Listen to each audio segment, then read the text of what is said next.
Good morning dear student, मैं ब्रजेश झलावा एक बार फिर नए टॉपिक के साथ। हमारा चल रहा है B pharma first year second semester का एनाटॉमी एंड फिजियोलॉजी, और हमारा जो टॉपिक चल रहा था वह फर्स्ट यूनिट का नर्वस सिस्टम चल रहा था। और आज का जो हमारा टॉपिक होने वाला है वह है एक्शन पोटेंशियल। एक्शन पोटेंशियल की अगर हम लोग बात करेंगे कि एक्शन पोटेंशियल होता क्या है, तो एक्शन पोटेंशियल के बारे में मैं आपको पिछले वीडियो में पढ़ा चुका था। इसके बारे में बेसिक नॉलेज आपको मैं बता चुका था कि किस तरह से एक्शन पोटेंशियल हमारी सेल्स के अंदर काम करता है। तो आज हम इसको थोड़ा सा डिटेल में पढ़ने वाले हैं, लेकिन उससे पहले अगर आप हमारे चैनल पर नए हैं तो आप चैनल को सब्सक्राइब कर लीजिएगा, वीडियो अच्छा लगे तो लाइक कर दीजिएगा, और अगर आपके मन में कोई डाउट है तो क्वेश्चन जरूर हमारे कमेंट बॉक्स में कमेंट करके पूछ लीजिएगा। हम उस पर भी आपका वीडियो बनाने की कोशिश करेंगे और आपके सारे डाउट क्लियर करेंगे। तो चलिए आज का वीडियो शुरू करते हैं। तो आज का हमारा जो टॉपिक है वह है एक्शन पोटेंशियल।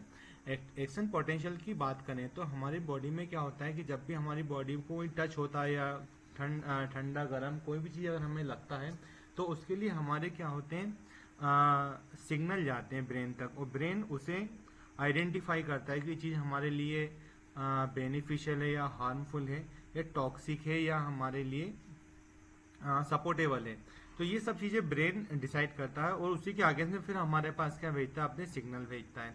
तो ये सारे सिग्नल जो हमारी बॉडी में चेंज होते हैं, ये जो हमारे सिग्नल जो आगे जाते हैं इनको आगे पहुंचाने के लिए एक्शन पोटेंशियल का एक इम्पोर्टेंट रोल है।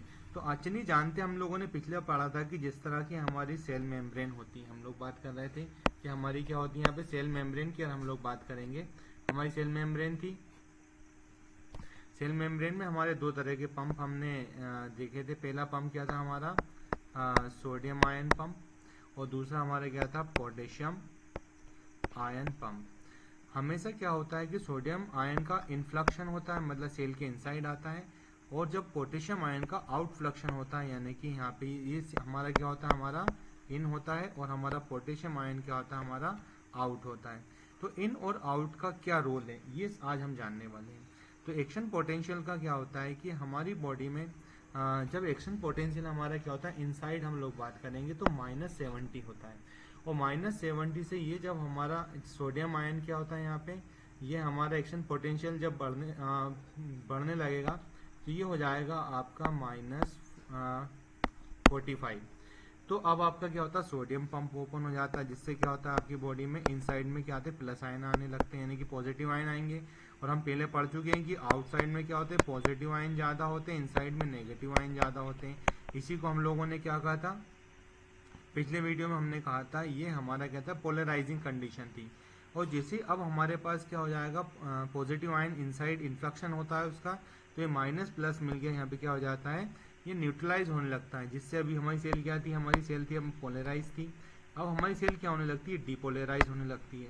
और जब एक्शन पोटेंशियल बढ़ के हमारा +45 पहुंच जाता है, तब हमारा क्या होता है, यहाँ पे सोडियम आयन पंप ओपन हो जाता है, यानी कि पोटेशियम चैनल ओपन हो जाती है, जिससे क्या होता है, इसमें क्या होता है, पोटेशियम आयन का आउटफ्लक्शन होता है, यानी कि बाहर जाएंगे, तो यहाँ से जो भी पॉजिटिव आयन है वो वापस क्या होते हैं, बाहर जाने लगते हैं, जिससे क्या होता है कि वापस क्या हो जाता है, अंदर की ओर नेगेटिव आयन की कंसंट्रेशन बढ़ने लगती है। इसी को बोलते थे हम रीपोलराइजेशन। तो यहाँ पे 3 वर्ड हमारे थे, एक था पोलराइजिंग, दूसरा था डीपोलराइजिंग, और थर्ड हमारा क्या था, रीपोलराइजिंग। तो ये सारी चीज़ें हमारी किस पे डिपेंड करती हैं और किस तरह काम करती है, तो यही सब चीज़ें आज हम लोग यहाँ पढ़ने वाले हैं। और किस तरह पढ़ने वाले हैं आपको पिछले वीडियो में बता दिया था, इनका क्या रोल था हमारी बॉडी में। तो आज भी हम लोग यही सब कुछ पढ़ने वाले हैं। तो आपको पता है कि हमारा इनसाइड एक्शन पोटेंशियल क्या होता है, -70। -70 हमारा क्या होता है, एक्शन पोटेंशियल था। अब जैसे हमारी बॉडी में क्या होता है, यहाँ पे ये देखिए आप, इसमें क्या हो गया, अब हमारा इनसाइड द न्यूरॉन, न्यूरॉन के इनसाइड की बात कर रहे हैं, जो न्यूरॉन सेल हमारी है, इसमें क्या होता है, एक्शन पोटेंशियल -70 होता है। और आउटसाइड क्या होते हैं, इसमें पॉजिटिव आयन ज़्यादा होते हैं, और इनसाइड में क्या होते हैं, नेगेटिव। ये अभी हम पढ़ चुके हैं, जो हमारी सेल मेम्ब्रेन थी, ये आउटसाइड है, या पॉजिटिव आयन ज़्यादा है, और इनसाइड में नेगेटिव आयन ज़्यादा है। अब इसमें क्या होता है कि जैसे हमारा सोडियम पोटेशियम पंप, यानी कि हमारा सोडियम और पोटेशियम पंप, अब यहाँ पे क्या था, हमने पढ़ा था, यहाँ पे हमारा सोडियम पंप था और यहाँ हमारा पोटेशियम पंप।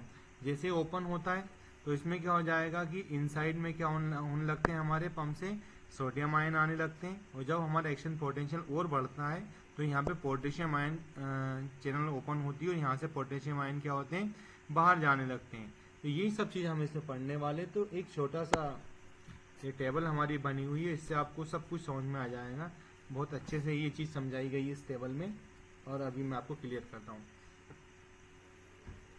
पहली कंडीशन थी हमारी पोलराइजिंग कंडीशन, जिसमें क्या था कि जो हमारी सेल मेम्ब्रेन थी, यहाँ पे आउटसाइड में पॉजिटिव आयन ज़्यादा थे और इनसाइड में नेगेटिव आयन ज़्यादा थे।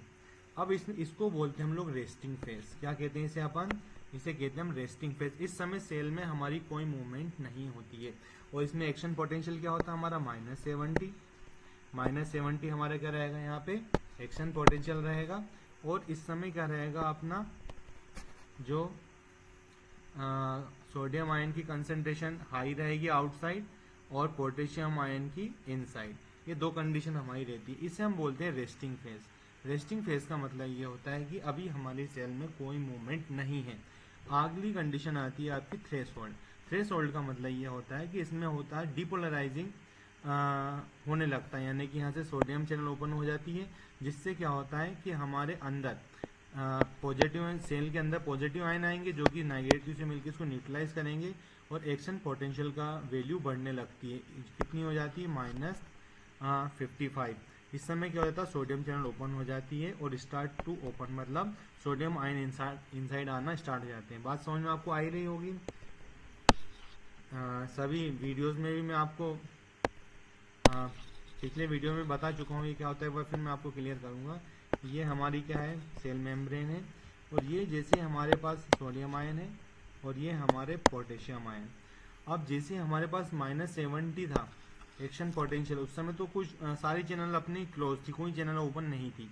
अब जैसे एक्शन पोटेंशियल आपका क्या होता है -55 होता है, तो सोडियम चैनल क्या होती है, ओपन हो जाते हैं, इनसाइड इन्फ्लक्शन होने लगता है। उससे क्या हो जाता है, आपका डिपोलराइजिंग स्टार्ट हो जाता है। ये डिपोलराइजिंग फेस हो गया। अगला फेस आपका यही आएगा, क्योंकि अब जैसे यहाँ पे क्या होगा, डिपोलराइजिंग मेम्ब्रेन, क्योंकि यहाँ पे सोडियम चैनल ओपन हो गई है और यहाँ से क्या हो रहा है, जो अंदर की ओर नेगेटिव आयन है, इनको क्या करेगा, पॉजिटिव आयन आके न्यूट्रलाइज करेगा, जिससे क्या होता है, हमारी सेल डिपोलराइज होने लगती है। इसमें क्या हो जाएगा, सोडियम चैनल फुली ओपन हो जाती है और ये सोडियम आयन का इनसाइड इन्फ्लक्शन स्टार्ट हो जाता है। ये इनसाइड बिकम पॉजिटिव आयन, यहाँ पे पॉजिटिव आयन क्या हो जाते हैं, इनसाइड आने लगते हैं। अगली कंडीशन आती है आपकी रिपोलराइजिंग। पहले क्या था, रेस्टिंग फेज पोलराइज था, फिर डिपोलराइज हुआ, अब हमारा फिर से क्या हो जाएगा, रिपोलराइज। इसमें क्या हो जाती है, सोडियम चैनल हमारी क्लोज हो जाती है। अब यहाँ से क्या हो जाए, पॉजिटिव आयन का इन्फ्लक्शन तो बंद हो गया, जो क्या हो गया था, हमारा इन्फ्लक्शन हो रहा था ये खत्म हो गया, और यहाँ पे गए तो पोटेशियम चैनल ओपन। लेकिन पोटेशियम आयन का क्या होता है, आउटफ्लक्शन। तो यहाँ पे क्या हो जाएगा, पोटेशियम आयन का बाहर जाना अभी भी स्टार्ट है, तो वापस क्या हो जाएगा, आउटसाइड में पॉजिटिव आयन बढ़ जाएंगे, इनसाइड में हमारे नेगेटिव आयन बढ़ जाते हैं। तो यहाँ पे जब रिपोलराइजिंग कंडीशन आती है तो इसमें क्या होगा, ये हमारी चैनल क्या हो जाएगी, पोटेशियम चैनल ओपन हो जाती है, और इसमें क्या होता है कि potassium ion leave inside become negative again. और इससे क्या होता है कि जैसे हमारे पॉजिटिव आयन बाहर जाएंगे तो हमारे पास फिर से क्या जाएगा, नेगेटिव आयन की कंसंट्रेशन इनसाइड में बढ़ जाती है।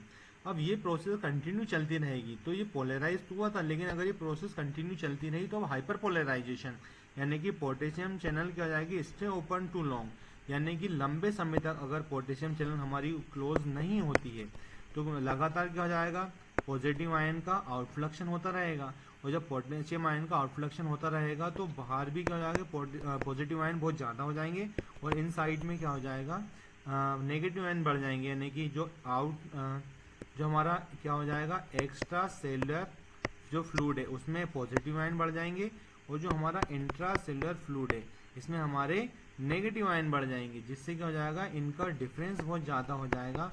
तो कंडीशन बन जाती है हमारी हाइपर पोलराइजेशन। फिर उसके बाद आता है रिटर्न टू रेस्टिंग फेज। फिर से हमारे पास क्या हो जाएगा, कंडीशन वही यानी हमारी रेस्टिंग फेज। तो यहाँ पे रेस्टिंग फेज में फिर से आएंगे तो यहाँ पे पोटेशियम आयन पंप फिर से रिस्टोर हो जाते हैं, अपना बैलेंस करते हैं, और neuron is ready to next impulse. अब ये सारी चीज़ें जो आपको मैं समझा रहा था अभी तक, resting phase, threshold, depolarising, repolarising, hyperpolarisation, और देन आगे आपका रिटर्न टू रेस्टिंग फेज, ये सारी चीज़ों का मतलब क्या है और ये सब चीज़ें हम लोग क्यों पढ़ रहे थे। तो अभी इसकी प्रॉपर्टी हम लोग पढ़ लेते, फिर मैं आपको इसको एक बार फिर से क्लियर करता हूँ। पहले आपको क्लियर करता हूँ, उसके बाद अपन पढ़ते हैं आगे। इसका मतलब ये था कि जो हमारी सेल मेम्ब्रेन है, सेल मेम्ब्रेन का पहला था अपना पोलराइजिंग, इसको अपन क्या बोल रहे थे, रेस्टिंग फेज। तो जो रेस्टिंग फेज है इसमें सेल अभी हमारी क्या है, नॉर्मल कंडीशन है, यहाँ पे अभी हमारी सेल में कोई मूवमेंट नहीं है। लेकिन जैसे ही क्या होता है, सेल हमारी क्या होती है, डीपोलराइज होती है, तो सेल में क्या होने लगता है, कॉन्ट्रेक्शन होने लगता है, यानी कि सेल कॉन्ट्रैक्ट होती है। और जब हमारे पास फिर से रीपोलराइजिंग होगी, तो ये फिर रीपोलराइजिंग में क्या हो जाएगी, सेल हमारी फिर से हमारे में डायलेशन हो जाएगा। तो यहाँ पे इस कहने का मतलब ये है कि जो हमारी बॉडी में मूवमेंट होती है वो कहाँ से होती है, हमारी मसल्स में कॉन्ट्रैक्शन से और डायलेशन से।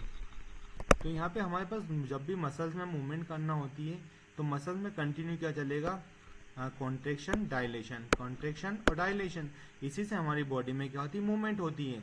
तो जब हमारी सेल्स में कुछ नहीं होता उसे हम लोग बोलते हैं रेस्टिंग फेज, यानी कि पोलराइजिंग कंडीशन। और जब हमारी सेल में क्या होने लगता है, डीपोलराइज होता है, तो मसल्स में कॉन्ट्रैक्शन होगा, और जब रीपोलराइज होगा तो हमारे मसल्स में डायलेशन होगा। और इसी से हमारे जो नर्व्स इम्पल होते हैं वो क्या होते हैं, आगे की ओर बढ़ते हैं, मूवमेंट होती है। तो हमारी बॉडी में भी मूवमेंट होती है, नर्व्स इम्पल में, मतलब कोई भी बॉडी की मूवमेंट होती है वो इसी तरह कॉन्ट्रैक्शन और डायलेशन पे डिपेंड करती है। और ये सारे कॉन्ट्रैक्शन डायलेशन हमारे काय पे डिपेंड करते हैं, हमारे एक्शन पोटेंशियल पे डिपेंड करते हैं। एक्शन पोटेंशियल -70 है तो रेस्टिंग फेज है। उसके बाद हमारा -55 हो जाता है तो हमारी सोडियम चैनल ओपन हो जाती है। और जब हमारा पास +45 हो जाता है तो हमारी सोडियम चैनल फिर से क्लोज हो जाती है। और जब ये सोडियम चैनल क्लोज हो जाएगी तो हमारी बॉडी में इस तरह के जो भी मूवमेंट आना आपको दिखना शुरू हो जाते हैं। तो ये सारी मूवमेंट हमारी इसी पे डिपेंड करती है। नेक्स्ट अब हम लोग यहाँ पे हमारा आने वाला है, हमारी प्रॉपर्टीज आने वाली है कि जो हमारे पास जो एक्शन पोटेंशियल है उसकी क्या प्रॉपर्टीज हैं। तो इसकी सारी प्रॉपर्टीज हमारी जो डिपेंड करती हैं वो काय पे करती है, जो भी हमारी बॉडी में कोई भी एक्शन पोटेंशियल को हमारी बॉडी में जैसे थ्रेशोल्ड कंडीशन में हम लोग जाएंगे तो ये सारे प्रिंसिपल जो हमारे सब इसी पे डिपेंड करते हैं। इसी में क्या होता है, एब्सोल्यूट रिफ्रैक्टरी, जैसे कि यहाँ पे न्यू एक्शन पोटेंशियल पॉसिबल। अब अगर हमें नया कोई चीज़ चाहिए, जैसे कि एक इम्पल्स आया, वो एक इम्पल्स यहाँ से अगले सिनेप्सिस पे जो जाता है, तो यहाँ पे क्या रहेगा कि जो हमारे न्यूरॉन से एक न्यूरॉन से दूसरे न्यूरॉन जाएगा तो ये जो मूवमेंट रहेगी ये इस सेल में कॉन्ट्रैक्शन और डायलेशन के थ्रू ही जाएगी। तो यही सब चीज़ इस पर डिपेंड करता है। इसका एक डायग्राम भी हमारे पास है, हम उसके थ्रू भी समझने की कोशिश करेंगे। जैसे कि देखते हैं, ये ग्राफ के थ्रू हम लोग उसको देखेंगे कि किस तरह से हमारा एक्शन पोटेंशियल -70 होता है। -70 से जब रहेगा तो हमारी रेस्टिंग फेज था, फिर रेस्टिंग फेज से क्या होता है, बढ़ने लगेगा। अब इसको बढ़ने में देखिए, क्योंकि माइनस में तो बढ़ेगा मतलब कम होगा। जैसे कि -70 है, फिर -55 हुआ तो -55 हमारी वैल्यू बढ़ी है। तो उसके बाद हमारा क्या होता है, यहाँ पे 0 आएगा तो 0 भी हमारा -70 से बढ़ा हुआ है। फिर उसके बाद +40 तक ये हमारा जाता है। तो ये ये देखिए माइनस की वैल्यू थी प्लस की, तो अब ये मत देखिएगा कि यहाँ पे 70 के मैथमेटिक रूल आप लोग जानते ही होंगे। तो जब हमारा एक्शन पोटेंशियल -70 होता है उस समय हमारी सेल रेस्टिंग फेज में होती है। फिर जैसे हमारा एक्शन पोटेंशियल बढ़ता है तो ये हमारा क्या होता है, थ्रेशोल्ड कंडीशन में आता है। थ्रेशोल्ड से बढ़ते हुए हमारा फिर डिपोलराइजिंग कंडीशन में आएगा, फिर हमारा रिपोलराइजिंग में आएगा, फिर हाइपर पोलराइजिंग में आएगा, और वापस से हमारा क्या होगा, रेस्टिंग फेज, यानी कि फिर से हमारा एक्शन पोटेंशियल -70 हो जाता है। अब इस न्यूरॉन का जो एक्शन पोटेंशियल होता है ये किस चीज़ के लिए हम लोग यूज़ करते हैं, इसके यूज़ हमारे पास क्या है, तो ये होता है सेंड मैसेज टू मसल्स। जो भी मसल्स को कोई मैसेज सेंड करना हो उसके लिए हम लोग यूज़ करते हैं। इसको हम लोग पेन और टच के लिए यूज़ करते हैं, मतलब हम यूज़ नहीं करेंगे। एक्चुअली हमारी बॉडी में जो चीज़, जो भी हमें एक्शन पोटेंशियल हमारा बार बार चेंज होता है, तो ये क्यों होता है, जैसे कि अगर हमें कोई मसल्स को, ब्रेन को कोई मसल, ब्रेन से क्या होगा, कोई भी मसल्स तक कोई इम्पल्स भेजना है, कोई सिग्नल भेजना है, कोई मैसेज भेजना है, तो वो जो भी सेल्स रहेगी, न्यूरॉन्स रहेंगे, उसमें कॉन्ट्रैक्शन डायलेशन के थ्रू जाएगा, क्योंकि तभी तो आगे से जो भी सेंस आगे बढ़ेगा। उसी तरह अगर बॉडी में कहीं पे पेन है तो पेन हुआ, या हमें कोई टच करता है, जब हमें कोई टच करता है तो टच का जो सेंस हमारे पास आता है, तो जैसे ही आपको कोई टच किया तो आपको स्किन पे टच करेगा, स्किन के नीचे हमारे न्यूरॉन्स होते हैं। अब न्यूरॉन्स से सीधा जो न्यूरॉन्स टू न्यूरॉन्स ये क्या होता है, हमारे नर्व सिंपल आगे बढ़ते हैं और हमारे पास ब्रेन के पास जाते हैं। अब ब्रेन हमें बताएगा कि जो टच किया है वहाँ से आपको पीछे हटना है या आगे बढ़ना है, तो ये वापस इम्पल्स हमारे पास आते हैं। तो ये जो सारी जो मूवमेंट होती है, ये सारी मूवमेंट हमारे काय पे डिपेंड करती है, हमारे मसल्स के कॉन्ट्रैक्शन और हमारे मसल्स के डायलेशन पे डिपेंड करती है। तो ये सारी चीज़ें क्या होती हैं, जो transmit through and memory signal, जो हमारे मेमोरी सिग्नल रहेंगे, यानी कि ब्रेन से मसल्स तक, मसल्स से ब्रेन तक, या any other part of body to brain and brain to any part of the body. ये सारी चीज़ें हमारी इसी में आती है। तो आज की वीडियो में इतना ही। वीडियो कैसा लगा कमेंट्स बॉक्स में कमेंट्स करके हमें ज़रूर बताइएगा। अगर कोई डाउट रह गया हो या और कुछ आप पूछना चाहते हैं तो हमें ज़रूर कमेंट्स बॉक्स में कमेंट करके पूछ लीजिएगा, हम उसके लिए भी आपका वीडियो बनाएंगे। तब तक के लिए नमस्कार।